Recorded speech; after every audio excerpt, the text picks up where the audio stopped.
these are just a little self-isolation project that the kids and I did when we painted rocks, and now we're going to use them as place markers in the garden.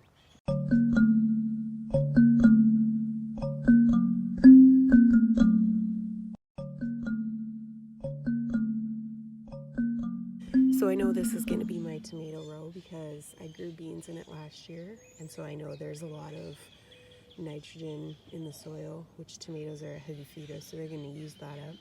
So I've marked my tomato row, and I'm going to go ahead and lay out my wood for my trellis in the trench, just because I know I'm going to need to build that eventually, and then I'm going to build up my soil in my tomato row with some compost and stuff like that I have around. I have laid out the wood for my trellising and marked my tomato row, and now I'm going to get started on filling up that bin with some soil from around the yard. I've got some wood ash and some compost that I'm going to use as a top dressing before I get planting.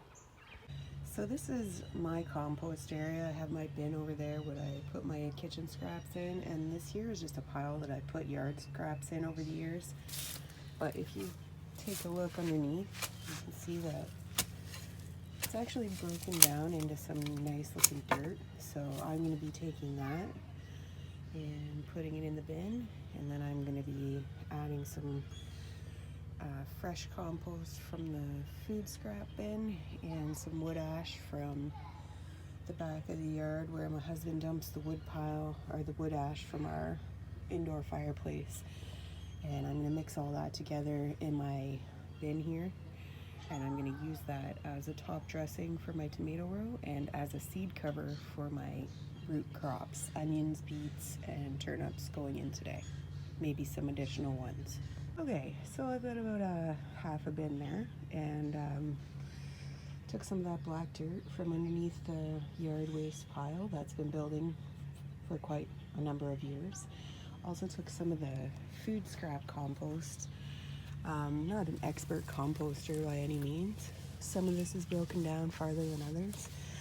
You do see the odd piece of eggshell or bone in there. To me, that's okay. Here's a peach pit. Am I worried about it? Not really. So I've got a mix of soil and recent year's compost, and I'm going to be taking that and adding some cedar. You can see my yard here has a long cedar hedge, and underneath are a lot of fallen cedar needles, and I'm going to actually be using some of those to mix in here for some organic matter because it's what I have on hand. And then I'm going to go back to the wood ash pile and get some wood to add as well. So this is just a little pile of wood mulch that I've scraped up from the cedar hedges. I'm just going to add a small amount. I don't want it to be too deep in percentage in my compost mix, but I do want it to have a little bit of natural acidity to balance out some of the other nutrients that I'm going to be adding. So here it is in the bin with the other stuff. It's not really a large percentage of the bin. It's probably about 1/4 of 1/8, I would say. So this here is the wood ash pile where my husband empties out our wood stove, and I have just taken a few shovelfuls, not a lot. The thing about wood ash is it's very rich in carbon and minerals, and you just want basically a light little dusting in amongst the rest. So I've got the cedar needles, wood ash, and underneath that is all the compost that I dug up out of my pile, and I'm gonna give that a mix and we will put it on the garden. Alright, so I gave it a mix. Here is my mix, and that is basically what it looks like. It's got some pine needles in, it's got some ash, dark soil, and I'm gonna apply that on top of my soil. Oh, there's a nice baby worm, and I'll show you what that looks like as I go. but not a bad looking soil. Don't want to grow exclusively in that. It's really high in nutrients, but it's going to be a great top dressing. There's a chunk of ash. Going to break that up, and this is called the soil amendment, also called organic matter, and that's going to be food for our friends the worms to eat. Alright, so I've got my setup here, got my stool, always good to have a stool. I've got my basket with my rocks and my seeds and my labeling marker, and I'm going to get started. So I just wanted to talk a little bit about being in self-isolation and also having a garden project. I feel great right now. I've got the sun on me. I'm listening to the birds chirp. I can hear my neighbor cutting his grass over there. This beats scrolling on my phone by about 1,000,000%. And with regards to the pandemic itself, I just want to say that we will get through this. And I think that what we're going through is kind of, I mean, it's terrible in a lot of ways, but it's also an opportunity for us to do things a little differently in the future. I don't think that we're going to rely so much on the global trade networks when this is done. I think that all of us are going to learn to grow food more locally and build up our local connections. And that means that us as individuals, we're gonna resume that connection with the earth. It's so important. It's so important for your mental health. If you're alone in an apartment or a house and you're single, get outside and do something like this.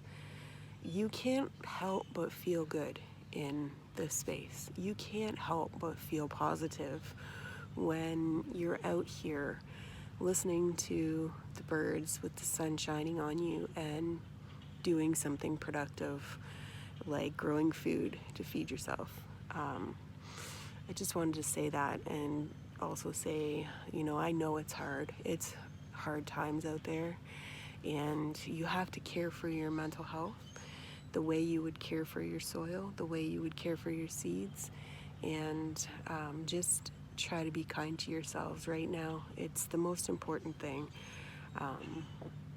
We're all in this together, and stay calm and help those who are struggling. And if we all do that, as much as there's going to be sadness and hardship, there's going to be something better on the other side. I really believe that.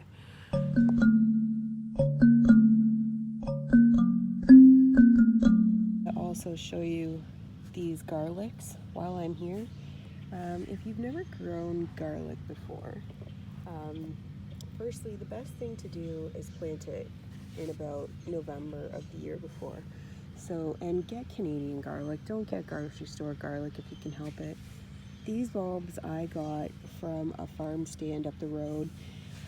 They leave a basket out. It's the honor system, and you put $1 in the jar and you get a clove of garlic. So I'm going to say I probably got about $3 or $4 worth of garlic here, and you just break them into cloves in about October, November, and you plant them, and then the next year they become your garlic for this year. And these particular ones are nice and thick and healthy. And what's going to happen is they're going to shoot up a flower stem called a scape, and that has to get broken off to prevent the garlic from going to seed, and that will be a very tasty thing to eat, and it'll give us a nice big garlic bulb at the end of the summer. Alright, so I'm getting started here, and I've got my row that I'm working on, and I've come across a bit of nettle, which I'm actually going to leave because they say that nettle is good to eat. I've never tried it. I'm going to let that grow. Normally I would pull that, but I'm going to get started, and I'm just going to take any of these leaves that are here. It's stuff that's come up over the winter, and I don't want it to grow. I want it to, because if I leave that, it's going to crowd out my plants that I'm planting. So I'm gonna pull that out, and I just lay it in the aisleways because it just turns to mulch anyways. I'm not a huge fan of taking weeds out of the garden space altogether. I just leave them in the aisleways to decompose. There's some moss. Okay, so the stretch that I've done there, it's pretty well clear.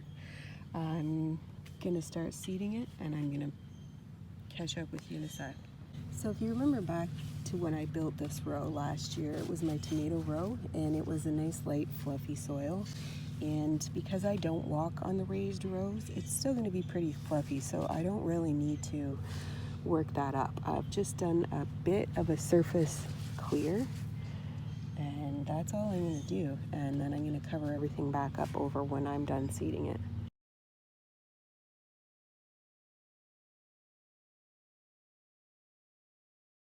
So what I have here is some spinach seed that I saved myself just in an envelope from a few years ago, actually. I'm just going to show you what it looks like in the envelope.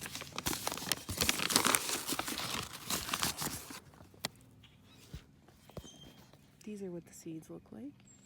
And, oh, hello, buddy. I see I've got a nice friendly worm there, and that actually makes me really happy because he's going to populate my soil with lots of good stuff.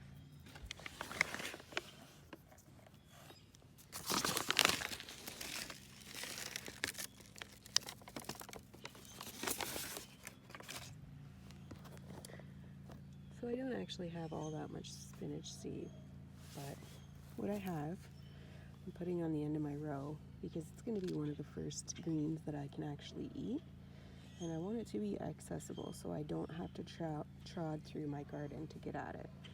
And I'll take my spinach stone and lay it right there so that I know that that's my spinach. So that's the process, and I'm just gonna move myself further down and do the same thing all the way down the line. The way I plant is I do a rough approximation of the square foot gardening method. So here's my line where I've planted up to. This is the soil that I've just prepped, and you can see that that is about 1 foot by 2 feet. So here is a nutshell version of what I do. I, in my mind, already know that beets would be about a 9 per square foot. So what I do is I just drop them in one by one. Doesn't matter if you get 2. And I'm gonna seed that approximately 9 per square foot.